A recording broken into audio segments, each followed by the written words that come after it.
नमस्कार दोस्तों, आप देख रहे हैं रिसर्च भोजपुरी यूट्यूब चैनल को। दोस्तों आपको बता दें, कल एक बहुत ही ज़बरदस्त तगड़ा धमाका होने वाला है खेसारी लाल जी का। जी हाँ दोस्तों, एकदम तगड़ा धमाका, समझ सकते हैं कि बहुत ही ज़बरदस्त धमाका होने वाला है।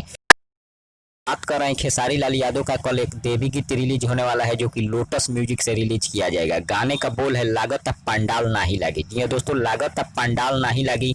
इस को लिखे हैं पवन कर सिंह जी, म्यूजिक दिए। बहुत ही जबरदस्त गाना होने वाला है और इसका रिलीज डेट बता दें आप जाएगा लोटस म्यूजिक पर।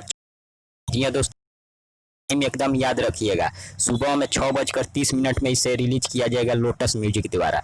जो कि हुआ गाना 100 मिलियन, 200 मिलियन, 300 मिलियन तक जाता है। इसलिए होता है, इसलिए यह गाना इस साल का सबसे हिट गाना होने वाला है और बड़े लेवल का गाना होने वाला है। आप जितने भी खेसारी फैन हैं, इस वीडियो को ज़्यादा से ज़्यादा शेयर करें ताकि हर खेसारी फैन के पास ये न्यूज़ जाए। तब तक बने रहिए हमारे साथ, मिलते हैं अगले खबर में। धन्यवाद।